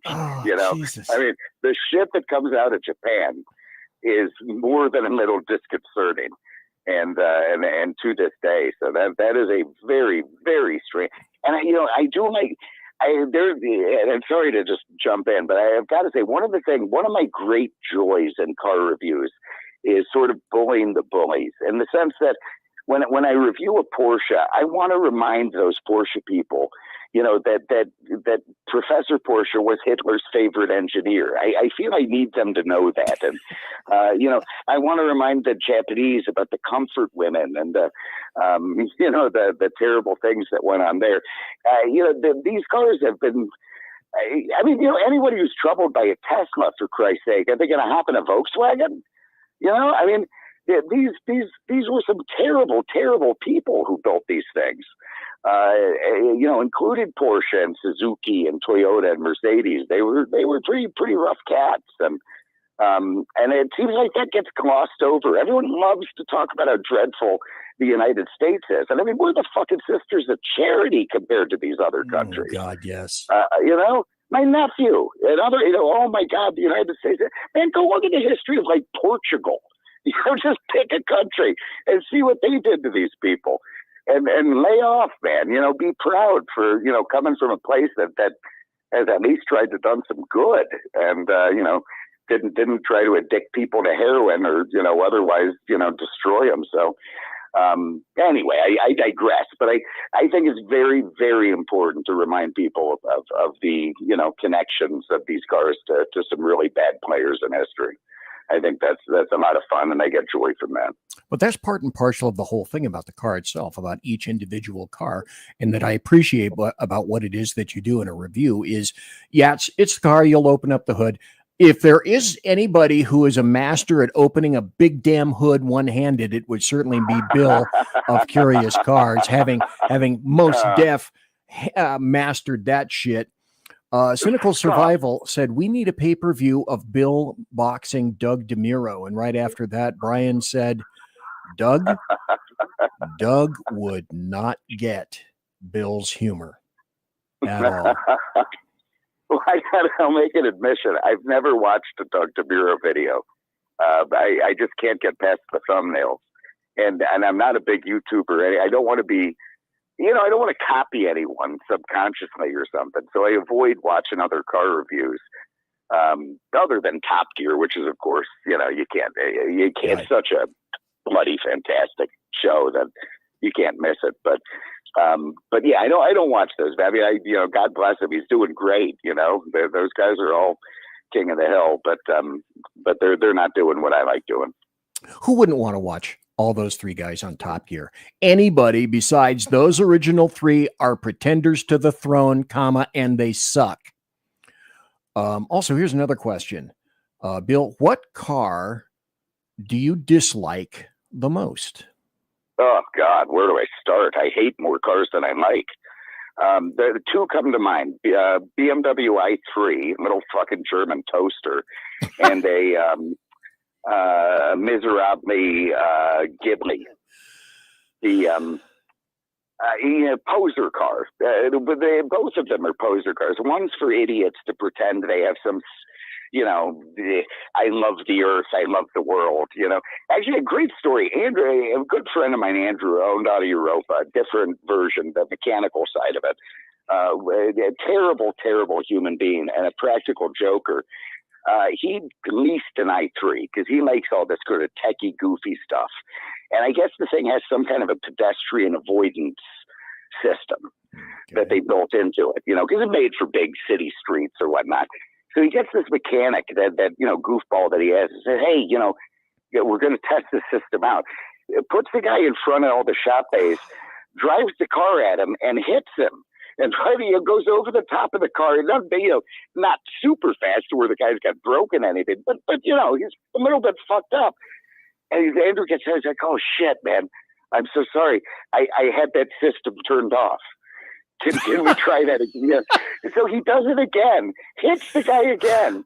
The poor guy is like, you know what? And Andrew gets out. I forgot. I didn't get that option. I didn't get that option. And yeah. And I mean, that's Andrew to a T. He's just the goofiest sucker out there. But he comes up with those things that I find so funny. You can't help but laugh at him. Nobody else would think of that, you know? He just gets a guy to, you know, hits him. I think he once paid the detailer $13 to eat a dragonfly. That was funny too, but that guy would do anything. But yeah, the i3, what a little stupid piece of shit. And if you look at their, the brochure for it, it's, you know, door panels made from recycled materials, you know, and I mean, people used to make lampshades out of people. They have a lot of nerve doing this kind of shit. So, I don't like that car. And the Ghibli is such a poser car. It's a Chrysler 300 with different skin on it, you know, to make people. They actually pipe in the exhaust sound through the speakers. I heard about that. That is so over the top stupid. Exactly. You know, Enzo Ferrari didn't need to do that. And, you know, he was a bit of a douchebag, but he knew how to make a car that made people's pulse tick, and he didn't have to pipe it through a 6x9 to do it. So yeah, there's just a lot of goofy cars out there, most of them modern. And I felt that way about Teslas until, you know, I have to admit, I kind of, you know, became a bit of a fan for other reasons. And you know, but it's driving an iPhone basically, but it's, I will get, you know, like the Cybertruck. You remember the Plymouth Prowler? That car looked like a hot rod. Yes. It came out, and you know, a lot of people hate on that car, but they built it, man. They built it, and it was unique, and it was interesting, and people liked it, and it was cool. And I'll give the same vibe to the Cybertruck. You know, I mean, you look at it and you think, okay, that, you know, looks like a doorstop, and it does, but it doesn't look like anything else on the road. It's unique. And I don't think a car necessarily has to be great or loved by me to be appreciated by me. It can, it just being unique is enough in this world where nothing else is. So I gave a lot of props to Chrysler for building that Prowler, and I'll give Elon some props too for the Cybertruck. You know, the other cars are kind of vanilla, but the Cybertruck is unique, and love it or hate it, it's definitely different. And I think that's enough in today's world to give it some credit. Folks, I'm talking to Bill from Curious Cars. Bill, you're in Florida, so I get the importance of various nooks and crannies in cars created just for the various makes and models of handguns. And as you so clearly point out in your videos, which again make my ass laugh, a really practical addition to your videos, I might add. So I did. But where did you get the thingy about chipper Canadians and perhaps how many you can cram into a back seat? I'm glad you asked that. I hope we can get this out so I don't get asked it anymore. I'm kidding. Very, very. So I worked at Auto House. Basically in Naples, it's a seasonal town. So everyone comes into town and buys, you know, they buy a condo, and then they say, okay, you got to go buy a car to park in the condo. So that's what we sold at Auto House, or condo cars. I sold so many CLKs, convertibles, the middle old 80s. I mean, it was, if I see another one, I'm going to vomit. I mean, it was, if I see another one, I'm going to vomit. But basically that was my gig, and teaching them how to keep them for months till they came back. The Canadians, they would always come in with a mate in the season because they don't really enjoy spending money. It's not their favorite thing. And they would come, you know, towards the end of the season when the rental prices went down a little, and they'd come buy a car. And they usually have like 3 or 4 Canadian families with them, you know, for whatever reason. So it would be this whole flock of Canadians. And one of the worst, I could go on. They're like the Asians a little bit, and forgive all the ethnicity, but car people need to know this stuff.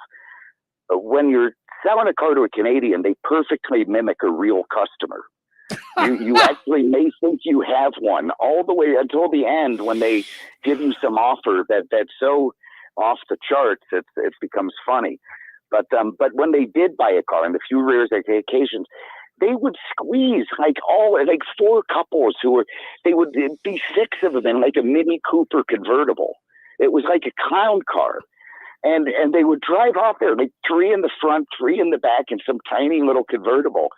And it's a phenomenon that never happened with my American customers. It was always just the husband and the wife, you know, and they would drive off and it looked perfectly normal. Every time a Canadian couple bought a car, there'd be like 3 more Canadian couples with them, and they'd all drive off in the car together. Even if they had left the car they showed up with to go try it out or something, you know, even a place where they could have a meal of equal or lesser value for free. But and it was just, you know, they squeezed themselves in it, and it's maybe not the great answer, but it's the answer. I never saw another race of people or ethnicity, whatever you want, country, fit so many people into a little car in Naples with the top down. And you know, that's why I sort of try to help them by showing them which cars they may be able to fit more of themselves in. Let us continue. I even hate using the phrase social media. It just makes me sick thinking about it. If that's not a word that makes you want to take an AK-47 and, well, anyway, Facebooks and TikToks and TikToks and Instagram, which I believe is a cocaine delivery service of some kind. And all of a sudden we're in this, you know, ultra digital internet world where you can share a picture of your private parts with some woman you found in Sweden 2 days before. It's a very different world. What the hell happened? A variety of other stupid things that snowflakes need so they can stop worrying about pronouns and climate change and just enjoy themselves. So, phone going off again. I believe there's CarPlay and Android shit. It's all in there if you want it. Dumb enough for me to understand. Oh, come on. I don't understand that at all, and that's irritating as hell. I'm sorry. These are great videos. You mentioned Tesla. Here's your Tesla video. Let me forge ahead here just a bit. Cars on, what is quite frankly a very nice, proper Florida March morning. The temperature is probably in the 60s, maybe close to 70. It's not humid for a change. And, this is the kind of weather that makes me happy to occasionally be in southern Florida. Unfortunately, by the time noon rolls around, it's going to be in the mid 80s, which doesn't sound bad until you factor in this horrible tropical sun, which just bakes the shit out of you. I mean, 85 here, even in the winter, is different from 85 anywhere else. It's brutal to be outside trying to do anything. You still want to get inside because it's like that Twilight Zone movie where the sun was getting closer. Not movie, I think it was the show, and everyone was burning up, and it just sucked. And that's what it's like here. So in that vein, that's why I have now finally closed, as of yesterday, on a house in North Carolina. Let me stop right there. First, let me ask you, what did you think of the Tesla? Well, actually, 3 questions. First, what did you think of the Tesla overall? Which one are we talking? The Cybertruck? Yes, the Cybertruck. Yes, the Cybertruck. It was weird, and I know that's an obvious answer, but it's a true answer. The controls are weird. I hopped in it, and it took me. And I'm a little bit of a car guy. It took me 45 seconds to put it in reverse. Before, and once you figure it out, you figure it out. But none of their controls and systems are based on any existing theory or architecture. So it's learning a whole new. It's like I think, speaking of Top Gear, Clarkson was talking about Citroen, and he said, the way you make the turn signal come on is you lick the sun visor. It's like the French. They knew what a car was, but they'd never actually seen one when they designed it. And I think he has these snowflake kids designing the cars, and they've never driven a car in their life, or maybe their mom's Hyundai, and they don't know. So they create operating controls that don't relate to anything anyone knows, and there's a real learning curve with those cars. And I don't know, people, thank God they self-drive, because I fucking crash into everything driving that thing, just trying to figure out how to go to the next radio station. It's a complex, computer-driven car. It's very fast. It's insanely fast, which, I think the whole electric car thing is ruining the world of hot rodding, because what's the point? It's an appliance. The thing does 0 to 60 in 3 seconds or whatever the hell it is. Well, why go build a race car? It goes 0 to 60 in 2.8 after spending $80,000 on a Camaro? It doesn't make sense. So, I enjoyed the notoriety of it. I was really hoping someone was going to paint a swastika on it. I enjoyed that video too, because Riff, and I went to AutoZone and I bought like those fender vents and a hula girl. I was trying to disguise that I was in a Cybertruck so I wouldn't be attacked by Antifa, and I thought if I could get enough AutoZone accessories on the outside, it wouldn't look like a Cybertruck anymore, but that did fail. People were still able to identify it. Damn it, Jim. There's a final question here in the chat. Did you ever have a Cuban want to ship a car back to Cuba? No, that never happened. I've shipped cars to a lot of places, but never Cuba. And anyway, what they did, they put pontoons on the side of it, and, some kind of outboard motor, and get back there. They're not, these people are very industrious. They're not going to use a boat. And finally, I'd like to throw this in. You have a video that's up on the screen right now. I'm not playing it, but it says, "My camper trip from hell." So maybe you can let us know what's going to be happening with you in the not too terribly distant future.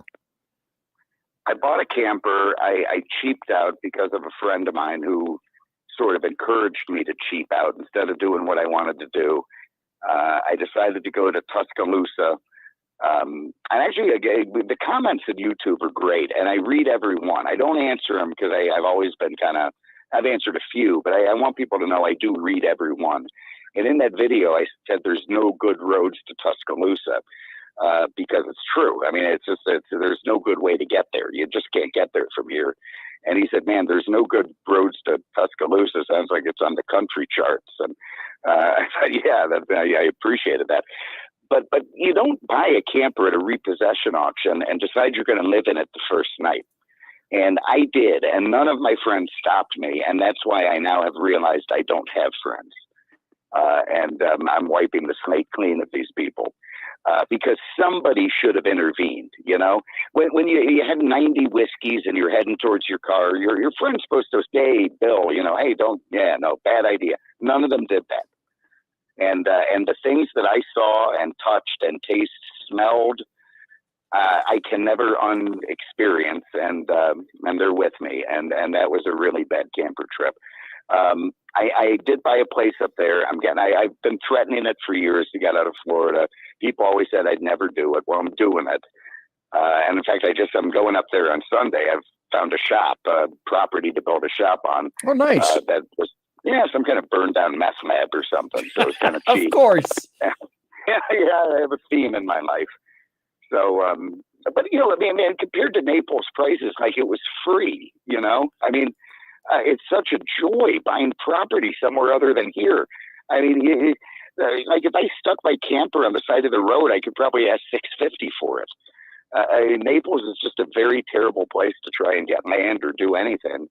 And there's a lot more opportunity, I think, in the rest of the country. So I'm heading up there, and you know, don't know anyone, don't have a feel for anything. Just I feel in awe every time I walk out of a grocery store and see a mountain behind me. And I think that's the most beautiful fucking thing I've ever seen. And I want to be here. And the weather, of course, you know, in the mountains is a lot cooler, hopefully. And that's the plan. So we'll see how that goes. Well, it's probably about time to wrap up. It shouldn't shock you that it's almost 2 hours on right now. So thank you for being here for so very long. It's going to take a while for you to move. So in the meantime, until you get there, do you have any videos planned, or are you just concentrating on getting everything down the road? I do. I'm building a Camaro project. That's getting a video. The wagon that I'm doing there's an S10 Baja that'll get a video, and a buddy Suzuki Samurai. But I'm trying to pile all those in amidst the other crap that eternally happens and all the horrible people I have to herd around. So I do have some videos coming, but they're not coming as quickly as I'd like. Well, I think that's about it. I know it's it's almost 1 a.m. It's 12:53 p.m. where you are. Bill of Curious Cars, it has been an honor and a pleasure talking to you tonight in the saloon. Thanks for being here. Thanks for staying up so late. And I'd like to go back and remind everybody where you can find Bill. Here is his site on X, Cars Curious, at Cars Curious. Here is his site, his video channel on YouTube, Curious Cars. Go to YouTube, fill in the field, ask for Curious Cars, ask for Bill by nature. And also here, curiouscars.com, curiouscars.com. So, Sir Bill, thank you for being here. Oh, by the way, I forgot to say, watch, subscribe, give a big thumbs up to his sites, follow Bill all over his media nation, if you would please. Thanks so kindly, sir. Very kind. been my pleasure. And the late night, no problem. I robbed one of my nephew's Adderall, so I'm in good shape. Cool. Otherwise, thank you for having me. It's been great fun. When you go rollicking a little bit later, would you ever consider coming back to chat? Absolutely. It's been a treat. I'd come back anytime. Thank you so kindly, sir. Appreciate it. Folks, that was Bill of Curious Cars. I am BZ. I'm not going to really have an outro per se tonight. I guess I could. I wasn't planning it, but okay.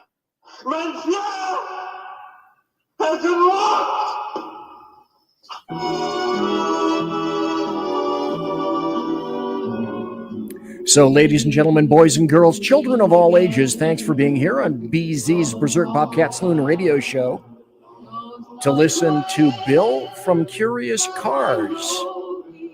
I had a great time. I hope that you had a great time. Thanks to KLRN for carrying me as well. My greatest thanks to Rick Robinson for doing so. Promotional consideration, as per normal, is by the Lockheed Martin Skunk Works, also by Shure and Electro Voice microphones. To the people that manufacture my board, the Arrakis, which screwed up because it wouldn't let me Bluetooth the phone so people could call in, but they weren't going to call in anyway, because that's the nature of podcasting. People don't have the gall and the temerity to call in, you cowards. And also, promotional consideration by Pratt & Whitney, dependable engines producing thrust you can trust. Also, tiaras are by My Little Pony.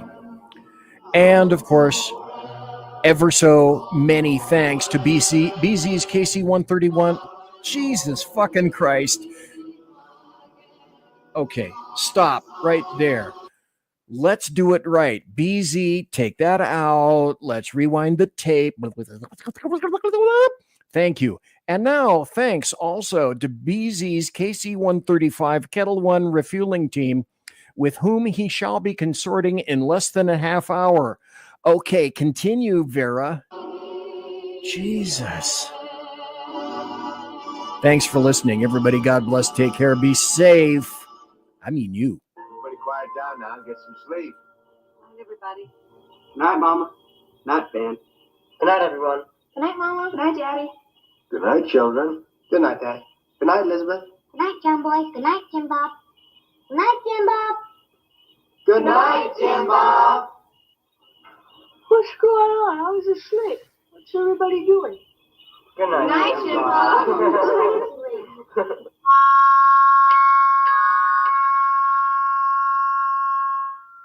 Good night, and good luck.